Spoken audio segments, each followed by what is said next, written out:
Mark సువార్త 10వ అధ్యాయం 38వ వచనంలో ఈ మాటలు ఉంటున్నాయి.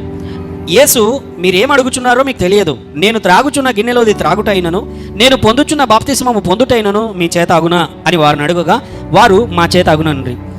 ఏంటంటే ఇక్కడ సందర్భము, జెబెదయి కుమారుల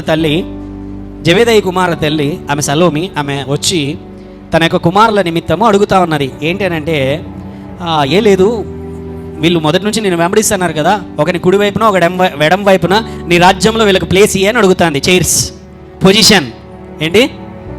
నెక్స్ట్ పార్టీ ఎలక్షన్స్ వస్తూ ఉన్నాయి, సీఎం అవుతారు. సీఎం అయిన తర్వాత హోమ్ మినిస్ట్రీ, ఫైనాన్స్ మినిస్ట్రీ, పెద్ద పోస్టులు, అవునా కాదా? సో అట్లా యేసయ్య రాజ్యం అనేది ఒకటి రాజ్యం వస్తుందని నేను నమ్ముతున్నాను. హల్లెలూయా, మంచి నమ్మకస్తురాలు. అయితే యేసయ్య దగ్గరికి వెళ్ళి ఏం చేస్తున్నదంటే ముందుగానే పిటిషన్ పెట్టేస్తూ ఉంది. ఏమని? ఒకరికి హోమ్ మినిస్ట్రీ, ఒకరికి ఫైనాన్స్ మినిస్ట్రీ ఇచ్చేసేయి. అంటే ఐఎమ్ జస్ట్ ఎగ్జాంపుల్ తీసుకుంటున్నాను అనమాట. సో ఒకరికి మంచి పొజిషన్స్ కావాలనేది అడుగుతూ ఉన్నది. సాధారణంగా ఈ భూలోకంలో అయితే మంచి పరపతి ఉండాలా, డబ్బు ఉండాలా, లేదా బాగా ఓట్లేసి గెలిపించిండాలా, అవునా కాదా? ఆ పొజిషన్స్ రావాలని అంటే.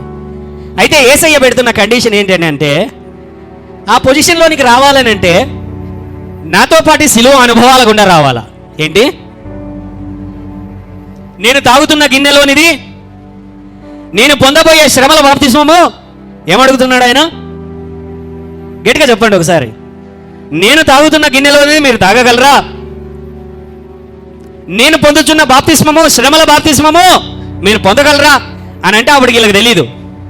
వాళ్ళు ఏమంటున్నారు? టకా అని, హల్లెలూయా, అయ్యా పొందుతాం. ఏమంటున్నారు వాళ్ళు? పొందుతాం అంటే వాళ్ళకు నెక్స్ట్ జరగబోయే సిచ్యువేషన్ ఏం తెలియదు. బట్ చరిత్రలో చూస్తే అతి భయంకరమైన పరిస్థితులు గుండా వారు వెళ్ళారు, హతసాక్షులయ్యారు, మరణము పొందారు, దేవుని యొక్క శ్రమల బాప్తిస్మము గుండా వారు వెళ్ళారు. అయినప్పటికీ కూడా బైబిల్ చెబుతున్నది ఆ స్థానము దేవుని చేత నిర్ణయింపబడుతుంది. దానికి కొలబద్ద ఏమిటో తెలుసా? దాని స్కేల్ ఏంటో తెలుసా? ఎంత శ్రమల గుండా, ఎంత అవమానముల గుండా, ఎంత వేదన గుండా, ఎంత కన్నీటి గుండా, ఎన్ని వెన్నుపోట్ల గుండా దేవుని కొరకు చెప్పు దెబ్బలు తిని, దేవుని కొరకు ఉమ్మి వేయబడి, దేవుని కొరకు కొట్టివేయబడి, చెరసాలలో ఉండి దేవుని కొరకు హతసాక్షులైనటువంటి వారి కొరకు ఆ స్థానం ఇవ్వబడుతుంది. దానిని పొందుకుంటారు. చిన్న సమస్య రాగానే, చిన్న ఆవేదన రాగానే, చిన్న పరిస్థితి రాగానే, అనారోగ్యమో, ఆర్థిక ఇబ్బందో, ఆస్తి తగాదాలో, కుటుంబ తగాదాలో, చిన్నపిల్లల సమస్యలలో, కుటుంబాల సమస్యలో, ఇరుకులో, ఇబ్బందులో రాగానే యేసయ్యా ఎందుకు మమ్మల్ని విడిచిపెట్టేశావు? యేసయ్యా, ఆయన ఒక్కసారి ఏలో ఏలో లాయమా సమక్తాని అన్నాడు. మనం రోజు సమక్తానిలమే. నా దేవా నన్ను ఎందుకు విడిచిపెడితివి? నా దేవా నన్ను పట్టించుకోవట్లేదా? నా దేవా నన్నెందుకు మోసం చేశావు? నా దేవా నిన్ను వెంబడించే పాపం చేశాను. నిన్ను వెంబడించక ముందే నేను బాగా ఉంటిని. హల్లెలూయా. ఏమండి? నన్ను చేయించి పెట్టేశావా? నన్ను మోసం చేశావా? నన్ను ముంచేశావా? నా ప్రార్థనలను వినడం లేదా? నాకు అన్యాయం చేశావా? హల్లెలూయా.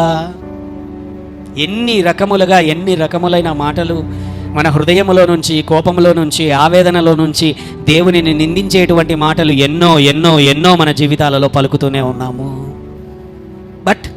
బట్ ఎవరైతే ఆ స్థానం పొందుకోవాలనుకో, even on that day, the same day, ఆయన సిలువ వేయబడేటువంటి రోజున ఆయన సిలువకి వెళ్ళాలి. శిష్యులందరూ కూడా పెద్ద మీటింగ్ పెట్టారు, క్యాబినెట్ మీటింగ్. ఏంటి అని అంటే ఎవరికి ఏ స్థానము పరలోక రాజ్యంలో, లేకపోతే ఎవరిది ఏ ప్లేసు అని అడుగుతూ ఉంటే, ఎవరు నాయకులు, మన టీంలో మెంబర్ ఎవరు, టీంలో హెడ్ ఎవరు, టీంలో రైట్ హ్యాండ్ ఎవరు, లెఫ్ట్ హ్యాండ్ ఎవరు అని మీటింగ్ పెట్టుకున్నారు వీళ్ళు శిష్యులందరూ కూడా. యేసయ్య వచ్చాడు. యేసయ్య చక్కగా వచ్చాడు. తన వస్త్రములను పక్కన పెట్టి, తన యొక్క చేతి ఆ టువాలను ఆయన కట్టుకొని, ఒక పాత్ర తీసుకొని, ఆ పాత్రలో నీళ్లు పోసుకొని అందరి దగ్గరికి వెళ్ళి కాళ్ళు కడుగుతున్నాడు. ఎందుకయ్యా మా కాళ్ళు కడుగుతున్నావు అని అంటే, మీ పాపములు విముక్తులు కలగాలి. అంత మాత్రమే కాదు, ఎవడైతే పరలోక రాజ్యంలో గొప్పవాడై ఉండగోరుతున్నాడో వాడు ఈ లోకములో పరిచర్య చేసేవాడుగా ఉండాలి. ఎలాగుండాలి? పరలోక రాజ్యములో. హల్లెలూయా.